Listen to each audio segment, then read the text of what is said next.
사랑하는 여러분, 사람이 세상을 살다 보면 매일 좋은 일만 일어나지는 않습니다. 좋을 때가 있고 좋지 않을 때가 있습니다. 건강할 때가 있고 병들 때가 있고요. 기쁠 때가 있고 슬플 때도 있습니다. 내가 계획하고 준비한 일들이 잘 되고 형통할 때가 있고 그렇지 않을 때도 있습니다. 내가 사랑하고 의지하고 귀하게 여기는 것들이 내 주변으로 몰려들어와 또 나를 기쁘게 하고 나와 함께 할 때가 있고, 또 반대로 내가 사랑하고 내가 의지하며 내가 귀하게 여기는 것들이 나를 떠나가고 나에게서 멀어지고 그리고 사라지는 그런 때도 종종 있습니다. 이와 같이 사람의 인생이라는 것이 늘 한결같이 좋을 수만은 없습니다. 그리고 이것은 성경이 우리에게 말하고 있는 진리이기도 합니다. 전도서 3장 1절에서 8절을 함께 보겠습니다. 범사에 기한이 있고 천하 만사가 다 때가 있나니 날 때가 있고 죽을 때가 있으며 심을 때가 있고 심은 것을 뽑을 때가 있으며 죽일 때가 있고 치료할 때가 있으며 헐 때가 있고 세울 때가 있으며 울 때가 있고 웃을 때가 있으며 슬퍼할 때가 있고 춤출 때가 있으며 돌을 던져버릴 때가 있고 돌을 거둘 때가 있으며 안을 때가 있고 않는 일을 멀리 할 때가 있으며 찾을 때가 있고 잃을 때가 있으며 지킬 때가 있고 버릴 때가 있으며 찢을 때가 있고 꿰맬 때가 있고 잠잠할 때가 있고 말할 때가 있으며 사랑할 때가 있고 미워할 때가 있으며 전쟁할 때가 있고 평화할 때가 있느니라. 아멘. 하나님이 우리에게 말씀하시는 인생, 늘 한결같이 좋은 일만 일어나지 않는다라는 것입니다. 그런데 대부분의 사람들은요, 우리가 늘 계획하고 준비하는 일이 형통하고 잘 될 때만, 그리고 내가 사랑하고 내가 의지하고 내가 귀하게 여기는 것들이 내 주변에 몰려들고 나와 함께 할 때만 내가 하나님으로부터 복을 받았다라고 생각을 한다는 데에 문제가 있습니다. 반대로 내가 계획하고 내가 준비하는 일들이 내 뜻대로 잘 되지 않고 나아가서 내가 사랑하고 의지하고 내가 귀하게 여기는 것들이 내게서 떠나가고 내게서 사라지고 내게서 멀어지게 되면 내가 하나님으로부터 복을 받지 못했다, 심지어 내가 하나님으로부터 저주와 심판을 받았다라고도 생각을 한다는 데에 문제가 있습니다. 사랑하는 여러분, 여러분들의 생각은 어떠십니까? 그렇다면 이렇게 내가 계획하고 준비한 일이 형통하지 않고 무엇보다 내가 사랑하고 의지하고 내가 귀하게 여기는 것들이 내게서 사라지고 멀어지고 떠나가는 소위 상실한 인생을 사는 것이 무조건 나에게 나쁜 것일까요? 답부터 말씀을 드리면 결코 그렇지가 않습니다. 왜냐하면 사랑의 하나님께서는 그러한 인생, 그러한 삶 속에서도 우리에게 필요한 은혜, 합당한 복을 주시기 때문입니다. 그리고 이것을 잘 알 수 있는 하나님의 말씀이 오늘 바로 본문입니다. 사랑하는 여러분, 오늘 본문을 보게 되면 하나님은 상실한 인생을 사는 하나님의 백성을 위해서 하나님께서 은혜를 부어주셨어요. 복을 주셨습니다. 자, 그렇다면 사랑하는 여러분, 우리가 상실한 인생, 내가 사랑하고 내가 의지하고 내가 귀하게 여기는 것들이 나에게서 사라지고 떠나가고 또 멀어질 때 하나님으로부터 우리는 어떠한 복을 받을 수가 있을까요? 아니, 더 정확하게 표현하면 어떠한 복을 받아야 할까요? 자, 이제부터 따라하시겠습니다. 첫째로, 침묵하던 하나님이 찾아오셔서 위로하시고 축복하십니다. 사랑하는 여러분, 상실 속에서 우리가 찾고 누려야 될 은혜는요, 하나님의 백성, 이 상실 속에서 반드시 찾고 누려야 될 은혜는요, 침묵하던 하나님을 만나는 거예요. 그전에는 어디 계신지도 모르겠고 나에게서 멀리만 느껴지셨던 하나님을 우리는 이 상실한 인생 속에서 반드시 찾고 만나야 할 줄로 믿습니다. 그래서 하나님의 위로를 받아야 하고요, 하나님이 주시는 언약의 말씀, 축복의 말씀을 들어야 합니다. 자, 사랑하는 여러분, 아브라함에게서 롯은요, 매우 사랑하고 의지하고 귀하게 여겼던 존재입니다. 자녀가 없던 그에게 이 롯은 자식과 같은 존재였고요. 그리고 외톨이 먼 타향에서 타국에서 생활하는 그에게 있어서, 외로운 그에게 있어서 자신의 속마음을 털어놓고 이야기할 수 있는 친구와 같은 존재였고요. 그리고 무엇보다 한 족속을 함께 이끄는 그런 동력자였어요. 사랑하고 의지하고 그렇게 귀하게 여겼던 롯을 향해서 어쩔 수 없이 분가하자라고 이야기했더니 뒤도 돌아보지 아니하고 자신의 일속을 챙기면서 떠나버렸어요. 사랑하는 여러분, 얼마나 이 마음과 생각이 괴롭고 힘들었겠어요. 상실한 인생이 됐으니 얼마나 공허하고 얼마나 허망하며 또 배신감의 마음이 고통스럽고 힘들었겠습니까? 자, 그런데 그렇게 귀하게 여기고 사랑하고 의지했던 롯이 아브라함에게서 떠나자 하나님께서 놀라운 일을 행하십니다. 오늘 보면 14절을 함께 보겠습니다. 롯이 아브라함을 떠난 후에 여호와께서 아브라함에게 이르시되 너는 눈에 들어 너 있는 곳에서 북쪽과 남쪽 그리고 동쪽과 서쪽을 바라보라. 아멘. 14절 말씀에 보면 롯이 떠나기를 기다렸던 것처럼, 마치 기다리신 것처럼 하나님은요, 그가 떠나자 아브라함에게 나타나셨어요. 그전에는 침묵하셨어요. 앞서 말씀드린 대로 창세기 12장에서 하나님께서는 갈대아 우르에서 아브라함에게 나타나셔서 그에게 소명을 주셨고 명령하시고 불러내셨어요. 그 이후에는요, 잠잠하셨어요. 별 말씀이 없으셨어요.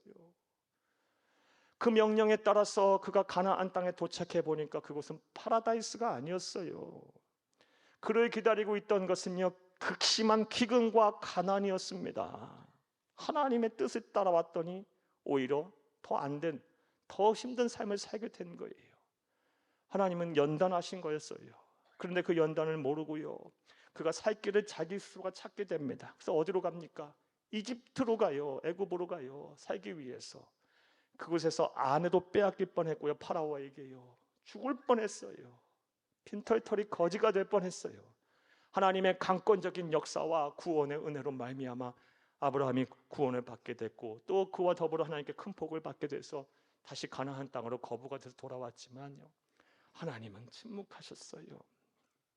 자, 그런데 그렇게 나서 한참의 시간이 흐른 이후에 롯이 떠나자마자, 그렇게 사랑하고 의지하고 그렇게 귀하게 여겼던 존재가 떠나자마자 하나님은 기다렸다는 듯이 하나님은 찾아오셔서 그를 위로하십니다. 위로하시는 정도가 아니라 축복의 말씀을 막 쏟아내십니다. 오늘 보면 15절에서 17절을 함께 보겠습니다. 보이는 땅을 내가 너와 네 자손에게 주리니 영원히 이르리라. 내가 네 자손이 땅의 티끌 같게 하리니 사람이 땅의 티끌을 능히 셀 수 있을진데 네 자손과 또 세리라. 너는 일어나 그 땅을 종과 행으로 두루 다녀보라. 내가 그것을 네게 주리라. 아멘. 이 말씀을, 그 상실한 인생을 살면서 아브라함이 이 말씀을 들었을 때 그의 마음이 어땠을까요? 막 마음이 터져나가는 것 같았을 것 같아 생각이 돼요. 막 감동이 되고요. 하나님이 나를 이렇게 생각하시는구나. 나에게 이런 복을 주시려고 하는구나. 내가 너무 외롭고 힘들고 지치고 마음의 상처도 심하고 살 힘도 없고 용기도 없고 살고 싶지도 않은데 나에게 이런 복을 주시기라고 하나님은 기다리고 계시는구나. 약속을 하셨구나. 얼마나 기쁘고 감사했겠어요. 사랑하는 여러분, 이처럼 하나님은요, 종종 우리가 죽고 못 사는 것을 좀 떠나보낼 때 찾아오세요. 내 인생의 전부다라고 생각했던 것들을 좀 내 손에서 놓을 때, 그래서 그것들이 좀 사라지고 멀어지고 때로는 떠나갈 때, 하나님은요 종종 때로는 찾아오셔서 하나님의 백성을 모른 채 하지 아니하시고 반드시 위로하시고 반드시 소망을 주시는 분이십니다. 그러므로 설령 세상을 살다가 좋지 않은 일들을 겪어서 또 내 뜻대로 세상에 사는 것이 잘 되지 않아서 내가 사랑하고 의지하고 내가 귀하게 여기는 것이 내게서 떠나가고 내게서 멀어지고 또 내게서 사라진다 할지라도 우리는 낙심할 필요가 전혀 없습니다. 상실 속에서 주의 은혜를 찾으면 돼요. 그리고 주의 은혜의 첫 번째 은혜란 침묵하시던, 내게서 멀리만 느껴지시던 하나님을 만나면 되는 거예요. 사랑하는 여러분, 이제 사랑하는 여러분에게 여쭙겠어요. 지금 여러분의 삶이 어떠십니까? 혹시 상실한 인생을 살고 계시지 않으십니까? 내가 그토록 원하고 바라고 사랑했던 것들, 가족일 수도 있고 사람일 수도 있고 친구일 수도 있고 돈일 수도 있고 재물일 수도 있고 일일 수도 있고 건강일 수도 있고 재능일 수도 있고, 그것을 내 인생의 전부인 줄 알고 붙잡고 살았고 그것을 위해서 살았는데 그것이 내게서 떠나버리고 사라지고 멀어져 상실한 인생을 혹시 살고 계시지는 않으십니까? 그렇다면 이제 우리는 무엇을 해야 합니까? 침묵하시던, 내게 멀리만 계신 것처럼 느껴지던 하나님을 만날 때임을 기억하세요. 하나님을 만나고자 하면 하나님이 여러분을 만나 주실 거예요. 찾아오실 겁니다. 상실 속에서는 우리는 이 은혜를 받아야 합니다. 사랑하는 여러분, 이를 위해서 무엇보다도 예배에 집중하세요. 예배를 통하지 않고는 하나님을 만날 수가 없는 거예요. 예배는 하나님을 만나는 방법이에요. 영적인 하나님을 무슨 수단으로 만나겠습니까? 예배를 통해서 만나는 거예요. 지금도 누군가는 하나님의 말씀을 들으면서 하나님을 만나고 계실 거예요. 또 기도에 더욱 집중하세요. 기도하지 않고 하나님과 무슨 방법으로 대화합니까? 사랑하는 여러분, 기도에 이전보다 더 집중하는 거예요. 그리고 나아가 봉사와 섬김의 자리에 더 서셔야 돼요. 성경 창세기서부터 요한계시록에 이르기까지 하나님의 시선과 하나님의 관심과 하나님의 일하심의 현장은요, 가난하고 병들고 지친 나보다 못한 사회적 약자 그 선에 속에 있으셨어요. 내가 봉사와 섬김의 자리에 있게 되면요, 그곳에서 하나님을 만나게 될 거예요. 그런데 대부분이요, 상실한 인생을 살게 되면요, 내 자신의 문제에 침착해 버려요. 거기에 그냥 매몰돼 버려요. 남은 돌아볼 여유도 없고요. 아니, 솔직히 말해서 여유가 없는 거 아니라 안 하고 싶은 거죠. 예. 우리의 관심을 좀 바꿔야 돼. 생각을 좀 바꿔야 돼. 성경적으로 우리는 나아가야 돼요. 하나님이 계시는 곳, 은혜가 있는 곳을 우리가 서 있어야 돼요. 예배의 자리에 서시고 기도의 자리에 서시고 섬김의 자리에 서세요. 그곳에서 하나님을 만나세요. 침묵하시던 하나님이 여러분을 찾아오셔서 돈으로 세상으로 어떤 방법으로도 살 수 없는 위로를 주실 것이고 축복의 말씀은 여러분에게 쏟아내셔서 다시 살아갈 힘과 용기와 믿음을 주실 줄로 믿습니다. 사랑하는 여러분, 상실 속에서 상실한 인생을 살면서 우리가 받아야 될 첫 번째 은혜는 침묵하시던 하나님을 만나야 하는 것이고 위로를 받고 하나님의 축복의 말씀을 들어야 하는 것입니다. 또 두 번째로 우리가 상실 속에서 어떠한 은혜를 받을 수가 있을까요? 또 받아야 할까요? 따라 하시겠습니다. 둘째로 우리의 신앙을 성숙하게 하십니다. 사랑하는 여러분, 상실한 인생을 살게 될 때 하나님은요, 우리의 신앙을 성숙하게 하세요. 이 은혜를 우리는 상실 속에서 우리가 받아야 하는 거예요. 아브라함은요, 이 은혜를 누렸어요. 이 은혜를 통해서 거듭났어요. 사랑하는 여러분, 아브라함은 우리가 잘 알다시피 믿음의 조상이고 모든 믿는 자의 표상입니다. 사랑하는 여러분, 성숙한 신앙인의 하나님으로서의 하나님의 대표 선수예요. 자, 그런데 아브라함이 처음부터 그렇게 성숙한 신앙인은 절대로 아니었습니다. 본문 앞까지 내용을 보게 되면 아브라함 물론 순종도 하고 하나님 앞에 제사도 드려요. 예배도 드립니다. 하지만 솔직히 말씀드려서 그가 그렇게 순종했던 것은 하나님께서 꿈도 보여주시고 비전도 보게 하시고 하나님께서 축복의 말씀도 주셨기 때문에, 그 축복의 말씀을 주시지 않았으면 순종 안 했을지도 몰라요. 그래서 순종한 거고요. 아브라함이 그렇게 제사도 드리고 하나님 앞에 제단을 갖고 하나님께 예배하고 했던 것은요, 솔직히 말씀드리면 하나님께서 일방적으로 그를 구원하시고 거부가 되게 하시고 전쟁에서 승리하게 하셨기 때문에 그런 거예요. 사랑하는 여러분, 자, 그런데 그토록 의지하고 사랑하고 귀하게 여기던 롯이 떠나자마자 아브라함은 이제 성숙한 신앙인으로 변모가 돼요. 왜냐하면 내가 의지하고 사랑하고 귀하게 여기던 이 롯이 떠나게 되자 비로소 내가 의지할 바는 하나님밖에 없구나라는 것을 알게 됐기 때문이에요. 우리도 똑같습니다.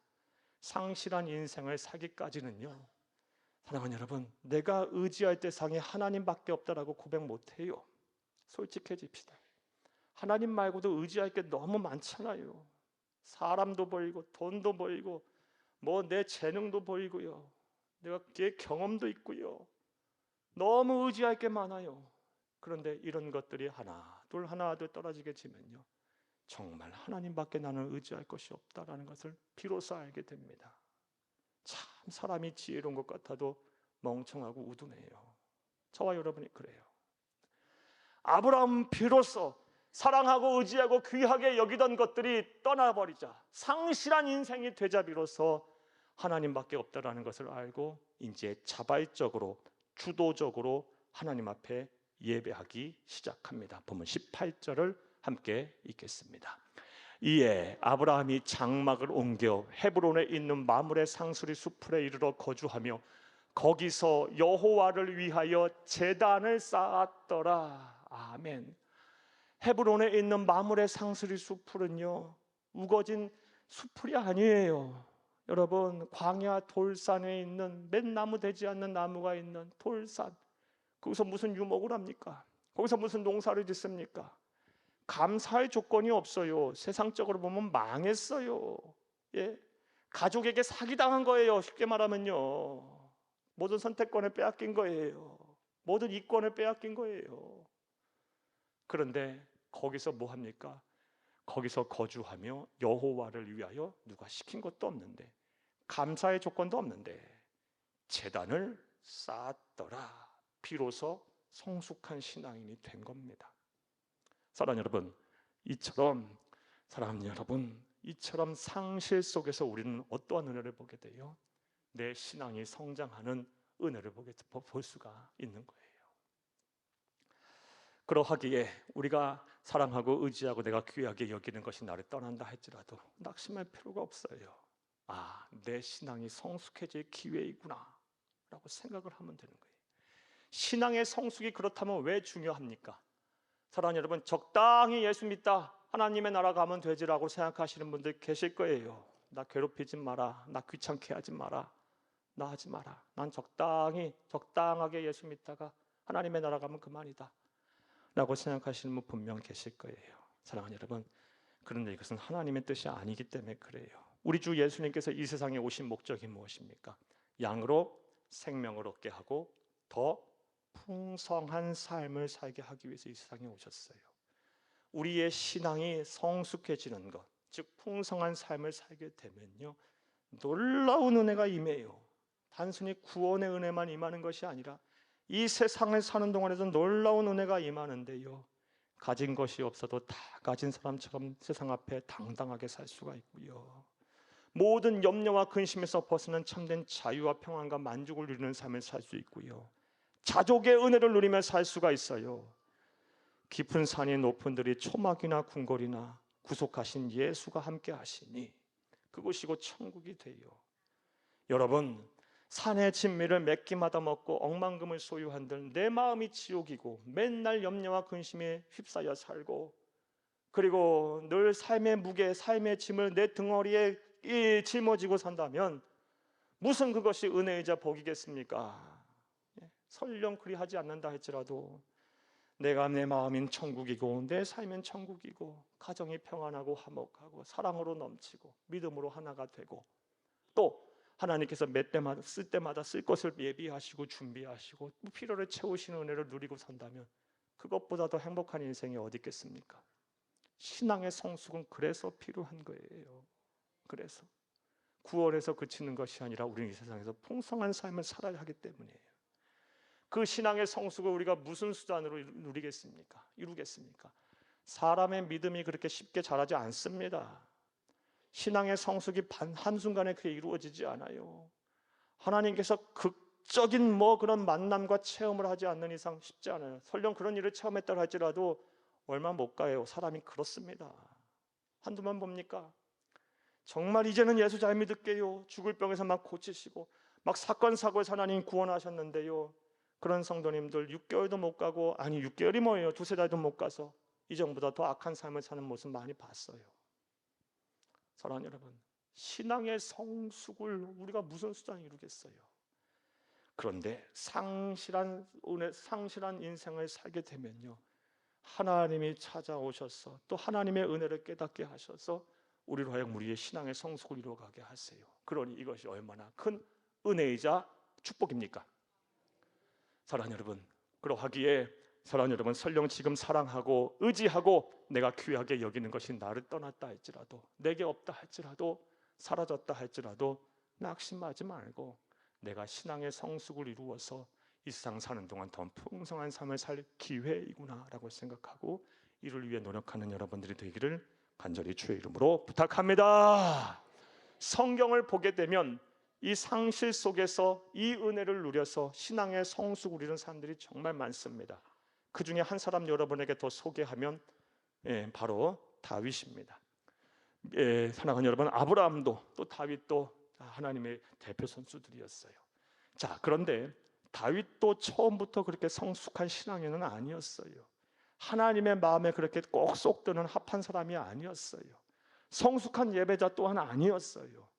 그런데 다윗의 전 인생을 성경을 통해서 보게 되면 그가 상실 속에서 하나님의 이러한 은혜를 체험하여 성숙한 신앙이 무엇보다 성숙한 예배자로 거듭난 것을 볼 수가 있습니다. 자, 좀 더 생각해 보겠어요. 다윗의 전 인생을 통해서 그 가장 힘들었던 순간은 언제였을까요?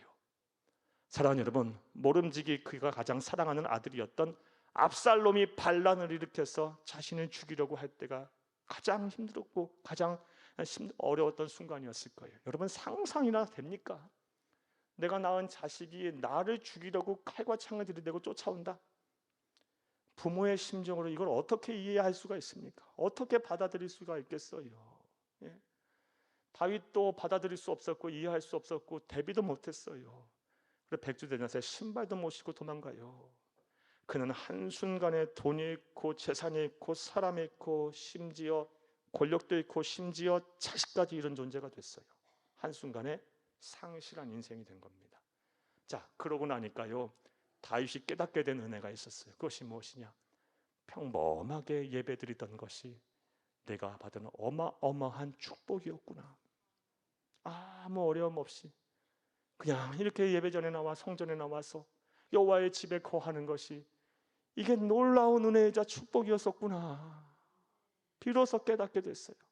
내가 너무나게 당연하게 누리고 있던 것들이, 아무렇지도 않게 생각했던 것들이 이게 하나님의 놀라운 은혜이자 축복이고 사랑이었구나를 깨닫게 됐어요.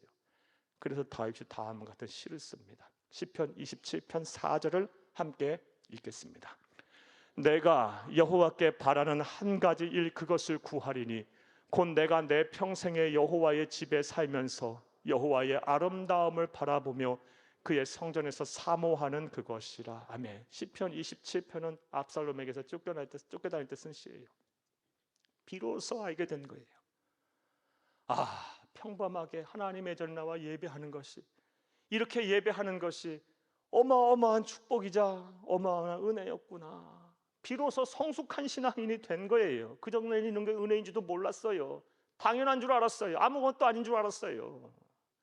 그러면서 이제 고백하는 거예요. 내 평생의 소원 한 가지만 구하리니 여호와의 아름다움을 여호와의 집에 살면서 보면서 그의 성전에서 사모하는 것이다. 사랑하는 여러분, 이처럼 상실은 속에서 우리는 하나님의 은혜를 체험하게 되는데 우리의 신앙이 성숙해지는 은혜를 체험할 수 있어요. 자, 이제 또 권면의 말씀드리겠습니다. 사랑하는 여러분, 지금 상실한 인생 속에 살고 계십니까? 내가 사랑하고 내가 의지하고 내가 귀하게 여기던 것들이 내게서 사라지고 떠나가고 내게서 멀어지셨습니까? 그렇다면 이제 여러분의 신앙을 성숙해지도록 당금질할 때입니다. 이를 위해서 하나님과의 깊은 교제 속으로 들어가세요.